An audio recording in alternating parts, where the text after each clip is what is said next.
Alright, what is up guys? So welcome to my top 10 list of games that are available on Steam that are also on sale for this holiday season. So keep that in mind. It's not my top 10 games of all time because, you know, obviously Mega Man X would be on this list, but Mega Man X isn't actually on Steam. But nonetheless, the first game I want to talk about is Dark Messiah Might and Magic. So this game, it came out in 2006, was pretty much overshadowed by Oblivion, but I felt like this game deserves a sequel. Although Arcane Studios actually got bought out by Bethesda, those are the guys that are behind Skyrim and a lot of other RPGs now. But if you like first-person fantasy, we're talking like old school dragons and swords and stuff like this. This game absolutely is way better than Skyrim, way better than Oblivion, in my personal opinion. But I think it's arguable that this game has way better combat, even way better combat than Skyrim. Like, you don't miss when things are right in front of you like Oblivion. I don't know how this game didn't do much better than Morrowind, Oblivion. Like, this game, in my personal opinion, is just way better. But it's very linear. Like, there's not a lot of branching paths as far as, like, an open world. But there is a lot of branching paths as far as, like, what you can do in the game. Whether it's your companions or other things. I don't want to spoil things. This game is really good. It came out in 2006, and it's only $5. I wanted to actually get a bunch of gameplay for this video. Like, not just Dark Messiah, but like just in this top 10 list. But I really like the Steam format, and also I'm a really lazy YouTuber, and it makes it so I don't have to edit. But it shows you the price as well as the release date. Because I totally understand some people like, oh, this game came out in like 2001, so it has really bad graphics, therefore I'm not interested in playing. I totally understand. This game aged pretty decently though, so I can still recommend this game even if you guys don't really like older visuals. But anyways, the next thing I wanted to mention on my top 10 list of games on this is Sonic Adventure 2. Now, they don't show gameplay, but I'm sure a lot of you guys can see from the screenshots over. You get the gist of it. If you need to buy a game for like your little brother, this game is really good. Like, it aged pretty decent. It has a lot of glitches in it, but it's got an awesome soundtrack. It's a platformer. You go fast as Sonic, and it's a pretty hype game. I've actually played it multiple times. It's a great game, and it's $5. Yeah, it's really straightforward. It does have, again, a lot of glitches, so if something happens to you, that's normal. This game is really broken. A lot of the Sonic games are pretty broken, but this game is just great. I couldn't really explain why this game is just so much fun, but it just really is. Like, the story is, well, it's a Sonic game. You're really playing a Sonic game for story, but the soundtrack's pretty cheesy, but it's good. It's like good, cheesy, like, metal.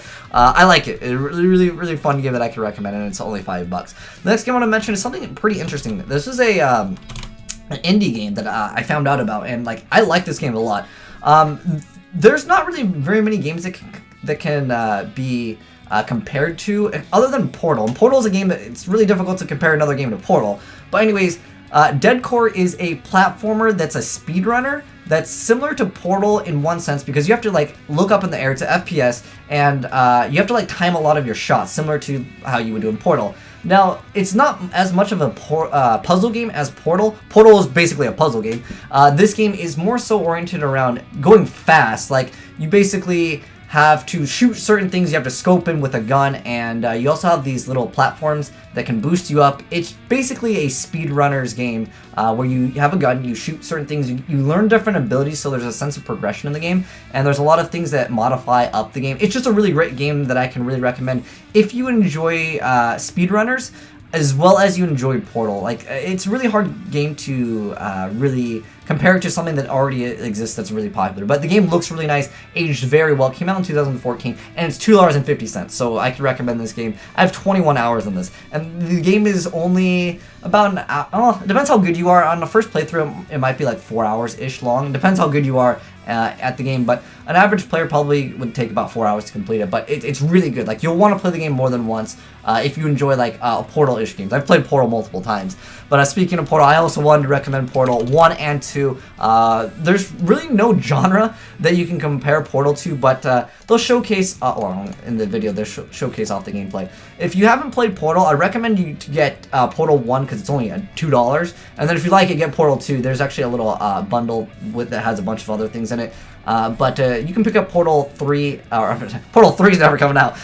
You can pick up Portal 2 for $3.99 is what I wanted to say. But anyways, it's a puzzle game that you create portals, and when you create one portal, you enter that section and you'll exit out of the other. Like, that basically explains it. And it's really fun. There's nothing that compares to it, and I can highly recommend this game because it's just a genre that just is like really untapped. It's a first-person puzzle game that's sci-fi, and it's got a really good story to it. Like, I was really surprised how fun. It's more of a fun story than like a deep story, but it's good. Like, just get Portal. It's probably like the game that I would recommend most people to actually get on the Steam sale if you haven't already owned it. But the next thing I wanted to mention was Max Payne. I really like this entire series, Max Payne 1, 2, and 3. Max Payne 1 is pretty old. Like, visually, it didn't age very well. So if you guys don't like visuals of like older games, this game doesn't have that great of graphics. I mean, it came out in 2001, so for me, I don't really care too much about graphics as I care about art style in the game.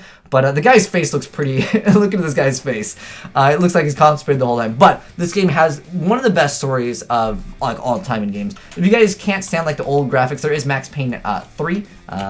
Which is actually, this one is $349. Max Payne 3 is $699. I can highly recommend the entire Max Payne series. 1, 2, and 3 are all very, very excellent games, regardless of which one you choose. But anyways, it's a third-person shooter that really emphasizes bullet time. So basically, you slow down time to actually shoot, which you'll probably see in this gameplay over here. And it's made by Rockstar, and they definitely show off the knowledge of being able to create a world that is very believable, as well as having a great, great storyline. So if you like third-person shooters, this is very good. But even if you don't care too much about the actual like gameplay, the story is so damn good that most people can be interested in the game. But I can highly recommend this game as well. Next series that I wanted to mention is Mass Effect. Oh, not Ass Effect.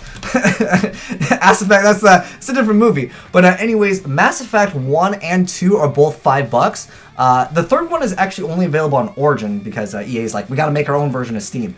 But anyways, Mass Effect 1 and 2 are actually really, really good as well. If you like RPGs, let's go ahead and go into that gameplay over here. So this game is made by BioWare. It's a RPG that's sci-fi, that's third person. Really, really cool game. And it's a pretty story-driven game, but also it has technically branching paths in the game. I can recommend this game if you guys like RPGs, even if you're not that great at like actually playing, because it's a third-person shooter, so you will have to aim. But think of Gears of War, only like you've got like these weapon abilities, and also you have these magic abilities. Like you can lift people up in the air, you can pull them, you can teleport, slam the ground. It's really, really cool. I can really recommend this game for anyone. Like I don't know if there's that many people that don't like Mass Effect. Whether you enjoy action-based games or if you enjoy slower-paced storytelling games, Mass Effect 2 is just one of my favorites. If you're wondering which one you should get, if you can only get one of them, I really can recommend Mass Effect 2. The combat's a little better, visually the game is better, and I just personally prefer 2 out of any of the Mass Effect games, and they stand alone pretty well too. So like if you haven't played the first one, don't worry, you can play the second one and still have a blast. Even though it is technically a story-driven game, you can still learn a lot, and it's just a blast to play. It'll give you like at least like 20-ish hours of gameplay. But the next thing I want to talk about is something completely different, which is Rising Revengeance. Okay, there we go. Metal Gear Rising Revengeance. Now this game is a Metal Gear game that's not like a traditional Metal Gear game. It's not stealthy at all. There's a few moments where you can sneak up on people, but it's not a stealthy game at all.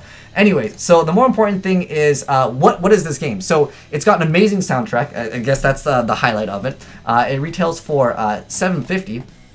But anyways, this is a hack and slash game that's super over the top. It's got really good metal. Highly can recommend this game if you guys like hack and slashes. That's one of my favorite genres. But this one is super over the top. You're going to jump on like giant mechs, helicopters, and you're just going to absolutely obliterate them with your katana. It's freaking awesome. There's also some RPG-ish elements because you technically kind of level up in the game and you get new abilities and stuff. It's actually a pretty lengthy game for what it has to offer. I thought this game was going to be really short, but it's like, I'd say like a 7-ish hour game, depending on, you know, your skill level, because that matters a lot in hack and slashes, especially when you have to reset yourself from checkpoints. But it's just a really, really fun game, and there's really nothing else that's similar to it. Like, it's a hack and slash game, but it has a system where you can like cut everything in half. I don't know if they'll have like a screenshot, but like you can cut pretty much like everything in half in this game. It's really cool. I can just overall recommend the game if you like hack and slashes.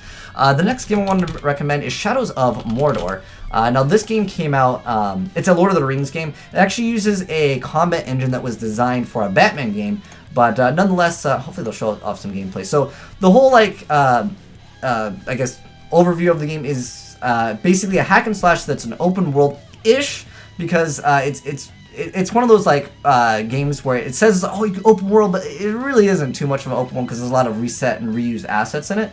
But it's still a damn good game. So this game is a third-person stealth or action-oriented game that can be considered hack and slash, because you can play the game two completely different ways. I played hack and slash because that's the kind of genre that I enjoy. But basically, there's a bunch of orc leaders, and you need to basically kill them all. And you basically build up your army by controlling other orc leaders, by mind controlling them. So you can mind control an orc leader to kill another orc leader. The whole idea is to build up an army and fight eventually at the very end. It's really cool. You get a bow. It's not just all like stealth and melee combat. There's a lot of things in this game that I think are really well done, and I can highly recommend the game, and it's $10. It was easily one of the top games in 2014. Really cool game, and I think Monolith, isn't Monolith one of the companies that worked on this game? Monolith makes great games, by the way. But yeah, it's overall a pretty decent game. If you want to play stealth or action-based, like I said, you play the game two completely different ways. But I can definitely recommend that game as well. The next game I want to recommend is Deus Ex, if I could spell it.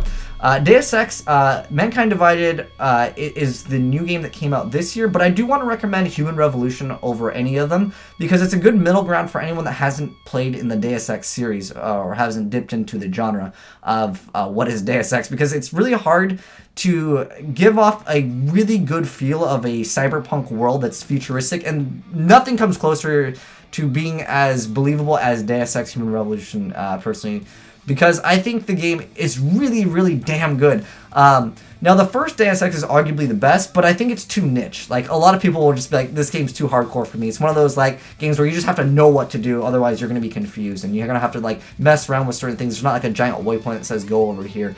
But Deus Ex Human Revolution is my favorite in the series, and I think it's an overall, like, decent middle ground, because it's only $5 compared to the $20 copy of the newer one, which came out this year, which is the Mankind Divided. I personally like Human Revolution's boss battles more than the ones in Mankind Divided, although a lot of people said the boss battles sucked in this one. I think that they're really good, but overall, it's going to make you play the game more stealth. It's going to reward you, essentially, for playing stealth. But you can kind of play it action-oriented. One thing that you can do is you can go through the game stealth, get all of the bonus XP that you do for doing the game stealthy, and then go back and just kill everything, and then you get the extra XP if you really want to, like, be hardcore with the game and level up really fast. But this game is great. It's $5. It's definitely niche, though, so I don't recommend this game for everyone, but if you like stealth cyberpunk games, there's really nothing that comes close to Deus Ex. But anyways, this is the last game that we're going to mention before I prank you guys and tell you it's actually a top 11 list. But anyways, Binary Domain. They have like another edition of the game.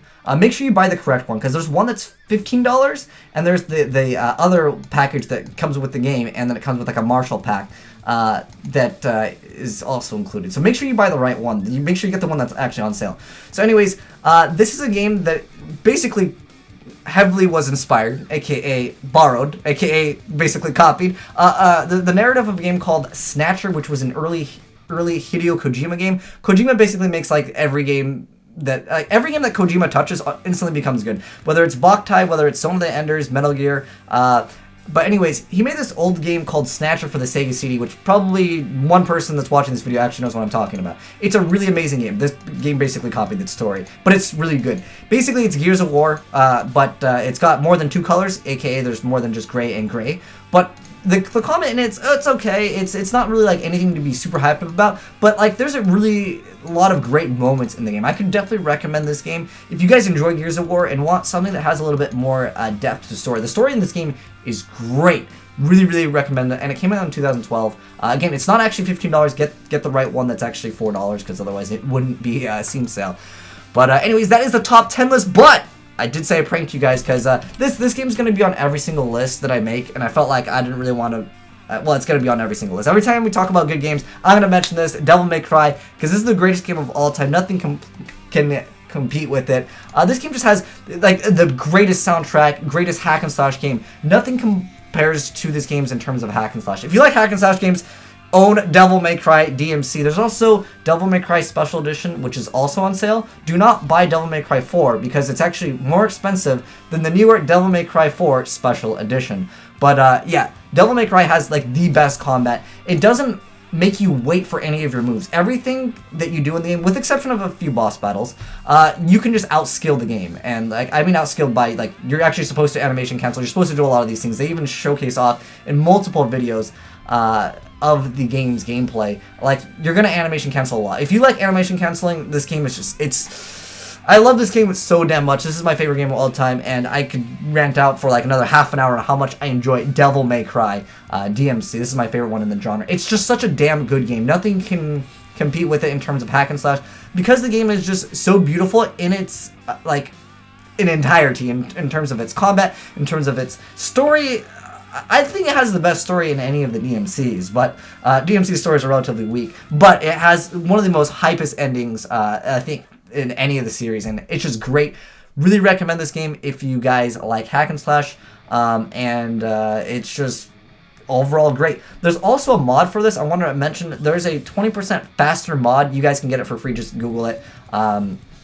Also, speaking of mods, Max Payne 2 also has an Equilibrium mod. Look that up, and you'll be good to go. But anyways, that is my technically top 11 list. I felt like it was top 10, but I include DMC every time I talk about good games. I have to mention this game because it's a requirement, because we need a new Devil May Cry game. We've had Devil May Cry HD Collection. We've had Devil May Cry Definitive Edition. We've had Devil May Cry 4 Special Edition. Ninja Theory. Where is the next DMC? Actually, I do. There was a post somewhere a long time ago that apparently Ninja Theory is making the next Metal Gear game, which would be interesting because I hope it's Metal Gear Rising Revengeance too, because that would be hype as hell. But anyways, that is my top 10 list. If you guys have any other games that you felt like I missed out on, because like, you know, I just might not have heard of some of your games, or I just you know, haven't played them. So let me know your guys' list for some of the other great games on Steam, because more than likely I just haven't heard of them, or maybe they just didn't make the cut. Because again, this is my top 10 list. They also have to be on sale on Steam, because I feel like that should be that'll be like a fair rules. Because if we're talking about top 10 games of all time, again, I would have mentioned Mega Man X as well as some other games, but